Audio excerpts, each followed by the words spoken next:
तो यार तुम में से अभी काफी लोग ऐसे होंगे जो केमिस्ट्री में बहुत ज्यादा स्ट्रगल कर रहे होगे अपने जेई मेंस की प्रिपरेशन को लेकर के।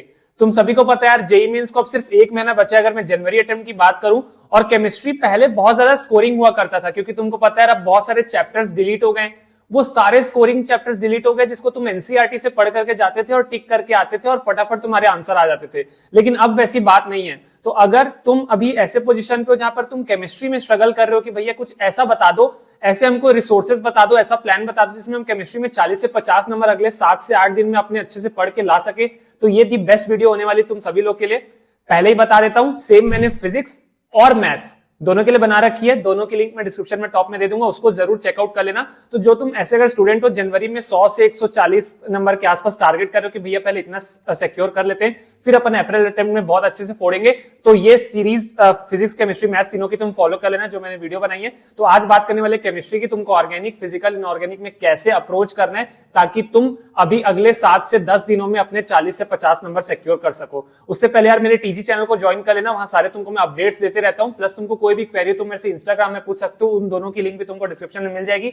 और चैनल को सब्सक्राइब कर देना। ऐसे ही मैं तुम्हारे लिए और हेल्पफुल और यूजफुल कंटेंट यार लेकर के आते रहता हूं, तो काफी सपोर्ट होता है। एक सब्सक्राइब कर दोगे काफी अच्छा लगेगा। So let's start the video.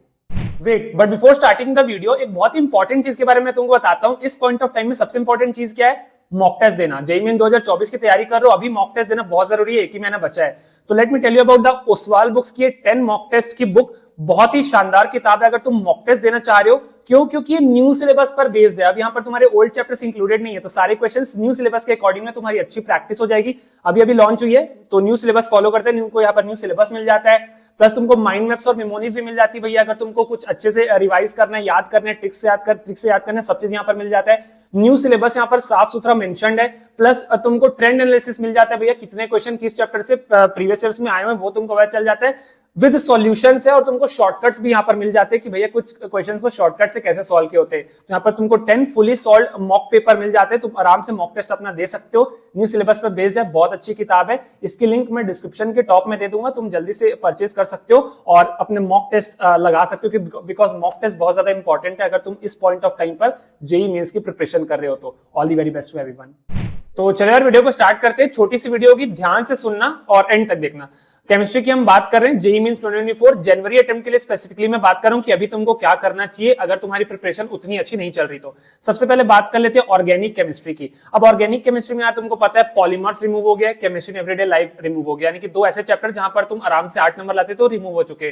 तो अब तुमको सबसे पहले तुमको लगेगा भैया ये क्या लिख दिया आपने, बायोमोलिक्यूल्स कैसे लिख दिया, ये तो एक बहुत टफ चैप्टर है ना। नहीं, ऐसी बात नहीं है। मैंने इस बायोमोलिक्यूल्स के चैप्टर को बहुत ही इजी वे में सारे स्ट्रक्चर्स विद ट्रिक्स बहुत ही आसान वे में पढ़ा रखा है। उसकी लिंक मैं तुमको डिस्क्रिप्शन में दूंगा, उसको जाकर के यार लेक्चर को कर लो, तुम्हारा बायोमोलिक्यूल्स तुमको बहुत आसान लगने लगेगा। Proteins, vitamins, nucleic acid, carbohydrate सारा मैंने करा रखा है। तो वैसे तुमको कंप्लीट एनसीईआरटी भी अपने पास रखनी है, साथ के साथ तुमको मेरे लेक्चर कर लेने हैं जिसकी लिंक मैं डिस्क्रिप्शन में दे दूंगा। अब यहाँ से यार 2 क्वेश्चन आने की उम्मीद है। क्यों? क्योंकि भैया पॉलीमर्स और chemistry in everyday life remove हो चुका है, तो 8 मार्क्स तुमको यहाँ पर मिल रहे होंगे। तो इसको डेफिनेटली करो। अगर ऑर्गेनिक करना स्टार्ट कर रहे हो तो सबसे पहले बायोमोलिक्यूल्स कर लो, मेरे विश्वास करो अब तुमको यहाँ 2 क्वेश्चन मिलेगा, और अगर तुम लेक्चर कर लेते हो तुमको ये 8 नंबर आराम से मिल जाएंगे।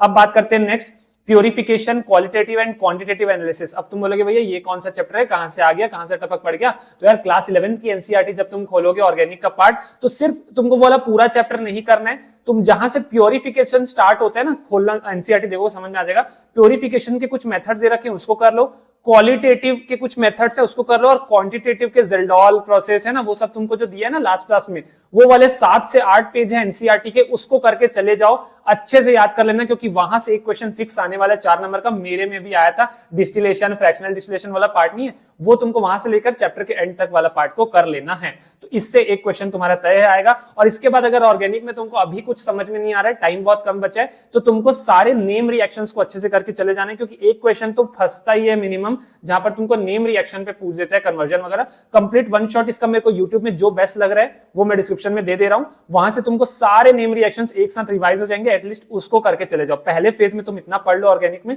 इतना कर लेते हो तो फिर आगे और वीडियो अपन ला करके डिस्कस करेंगे। बायोमोलिक्यूल्स करो, ये वाला एनसीईआरटी का पार्ट करो, और सारे नेम रिएक्शन इस लेक्चर से करो, ताकि तुम ऑर्गेनिक में एटलीस्ट 15 से 20 नंबर यहाँ पर स्कोर कर सकते हो। चलो बात करते हैं मेरे फेवरेट फिजिकल केमिस्ट्री की। तो फिजिकल केमिस्ट्री में यार 3 चैप्टर रिमूव हो गए। सरफेस केमिस्ट्री जो कि बहुत आसान था, सॉलिड स्टेट जो कि बहुत आसान था, और गैसियस स्टेट जो कि आसान एकदम तो नहीं बोलेंगे, बट हाँ फिर भी रिलेटिवली आसान था बाकी चैप्टर्स के कंपैरिजन में। तो वो 3 चैप्टर रिमूव हो गए तो हमारा बाकी का वेटेज बढ़ेगा। तो यहां पर अगर तुमको सबसे पहले भैया हाथ मारना है फिजिकल केमिस्ट्री में, तो तुम मारना है एटॉमिक स्ट्रक्चर में। ऐसा क्यों भैया? इसका सबसे पहले चीज बेनिफिट ये है कि ये फिजिक्स में भी पार्ट है। जब तुम मॉडर्न फिजिक्स पढ़ते हो तो बहुत सारे पार्ट्स तुमको कॉमन मिलेंगे एटॉमिक स्ट्रक्चर के।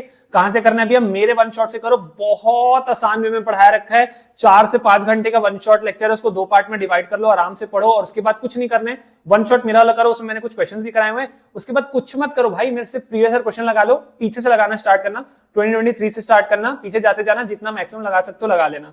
वन शॉट लेक्चर्स तुमको करना है, वन शॉट लेक्चर करना है मेरे डिस्क्रिप्शन में, उसके बाद प्रीवियस ईयर क्वेश्चन लगाना है। बेनिफिट क्या बताया मैंने? फिजिक्स में सेम पार्ट है, यहाँ सब 2 क्वेश्चन आएंगे क्योंकि वो 3 चैप्टर रिमूव हो गए।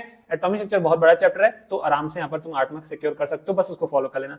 इसके बाद आने तुमको थर्मोडायनेमिक्स। थर्मोडायनेमिक्स करना है, इसका भी सेम बेनिफिट है क्योंकि मेरे बॉस वो भी फिजिक्स का पूरा पार्ट है। अगर रेफ्रिजरेटर और तुम कार्नोट इंजन जोड़ देते हो तो सेम फिजिक्स बन जाता है। तो वन शॉट लेक्चर अगेन मैंने बहुत अच्छे से 4 से 5 घंटे में करा रखा है, डिस्क्रिप्शन में मैंने लिंक दे दिया, जाकर के चेकआउट करो। 2 क्वेश्चन आएंगे आराम से, 8 नंबर तुम थर्मोडायनेमिक्स स्कोर कर सकते हो। थर्मोडायनेमिक्स तुमको थोड़ा लंबा लगता है बट इजी चैप्टर है, मानो मेरी बात, इजी चैप्टर है। एक बार तुम मेरे वन शॉट को फॉलो कर सकते हो। तो थर्मोडायनेमिक्स करना है। इसके बाद जो मैंने चैप्टर लिखा है वो इलेक्ट्रोकेमिस्ट्री। तुम बोलोगे सर केमिकल काइनेटिक्स क्यों नहीं लिखा, मोल कॉन्सेप्ट क्यों नहीं लिखा, रेडॉक्स क्यों नहीं लिखा? क्योंकि यार वो थोड़े से कॉम्प्लेक्स हैं। ठीक है, इक्वल वेटेज है इलेक्ट्रोकेमिस्ट्री के जैसे, लेकिन थोड़े से कॉम्प्लेक्स है। अगर तुम अभी सिर्फ स्टार्टिंग के 50 नंबर लाना चाह रहे हो तो मैं रिकमेंड करूंगा इलेक्ट्रोकेमिस्ट्री, क्योंकि यहाँ पर सिंपलर कॉन्सेप्ट्स हैं। वन शॉट की लेक्चर की लिंक डिस्क्रिप्शन में मिलेगी। 4 घंटे तुम कहां लगेगा, यहाँ 1 से 2 क्वेश्चन आएंगे, 4 से 8 नंबर तुम यहाँ पर इजिली स्कोर कर सकते हो। चलो लास्ट आ जाते हैं इनऑर्गेनिक केमिस्ट्री में, जो कि इस बार की सबसे बड़ी गेम चेंजर है, बिकॉज ऐसे ऐसे चैप्टर रिमूव हो गए ना यार जो कि बहुत आसान होते थे। Environmental chemistry, hydrogen, S block, metallurgy, सारा इन्होंने रिमूव कर दिया, जिसको हम फटाफट से करके आते थे। तो सबसे पहले अब क्या करेंगे सर इनऑर्गेनिक केमिस्ट्री में? अगर तुम सिर्फ एनसीईआरटी पे डिपेंड होना चाहते हो तो सबसे पहला चैप्टर जो तुमको करना है वो है पी ब्लॉक एलिमेंट्स।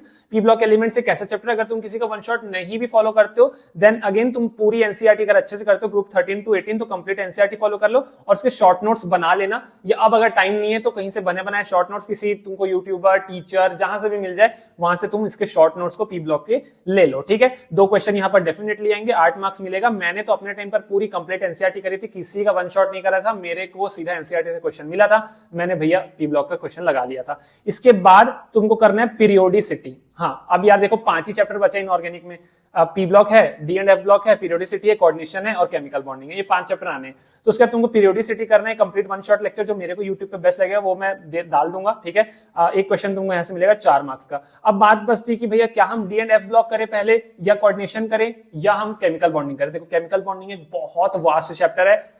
हाँ, उसमें से बहुत सारे क्वेश्चन आएंगे मेरे को पता है, लेकिन समझ में नहीं आएगा अभी तुमको कि कहां से करना है। Secondly D and F block थोड़ा सा कंफ्यूजिंग पार्ट है, because D and F block थोड़ा कॉम्प्लेक्स पार्ट है, पीरियोडिक के बहुत अंदर घुसना पड़ता है हमको चीजें, लेंथेनॉइड, एंटेनॉइड। तो मैं पहले रिकमेंड करूंगा कोऑर्डिनेशन कंपाउंड्स, थोड़ा सा सिंपलर है एज कंपेयर टू दोनों। ठीक है, तुमको यहाँ पर चीजें समझ में आ जाएंगी कैसे यहाँ पर करना होता है। कोऑर्डिनेशन कंपाउंड्स मैंने भी पढ़ाया हुआ है, तुम जाकर के मेरे से भी देख सकते हो। अगर तुमको कोई और पसंद आए तो वो भी देख सकते हो, मैं अपना फेवरेट डिस्क्रिप्शन में डाल दूंगा। 2 क्वेश्चन यहाँ से आएंगे, हाँ जी हाँ, 2 क्वेश्चन 8 मार्क्स। तो ये वाला कोऑर्डिनेशन इसलिए रखा है क्योंकि बाकी केमिकल बॉन्डिंग और डी एंड एफ ब्लॉक से तुमको इजी पड़ेगा। तो 3 चैप्टर तुम इनऑर्गेनिक के अभी स्टार्टिंग में टारगेट करो, 3 चैप्टर तुम फिजिकल के टारगेट करो, और ऑर्गेनिक में मैंने बोला बायोमोलिक्यूल्स करो, एनसीईआरटी का वो लास्ट पार्ट और ऑल नेम रिएक्शन। इतना अगर तुम कर लेते हो तो तुम 40 से 50 नंबर अपने जेईई मेंस में ला सकते हो जनवरी अटेम्प्ट में। अगर 50 नंबर आ जाते हैं, और मैथ्स और फिजिक्स का मैंने बता दिया है, तो तुम अगर 120-30 नंबर ले आते हो यार जनवरी में, तो तुम डेफिनेटली अप्रैल में और कॉन्फिडेंस के साथ 2 महीना पढ़ के अच्छा मार्क्स ला सकते हो। वीडियो कैसे लगी कमेंट सेक्शन में जरूर बताना। कोई भी अपना सजेशन हो भैया इस टॉपिक पे वीडियो चाहिए, जो भी है वो भी जरूर बताना। लाइक कर दो, शेयर कर दो, सब्सक्राइब कर दो यार चैनल को, ये बहुत इंपॉर्टेंट है। टीजी चैनल को ज्वाइन कर लेना, लिंक डिस्क्रिप्शन में। All the very best to everyone, thank you so much.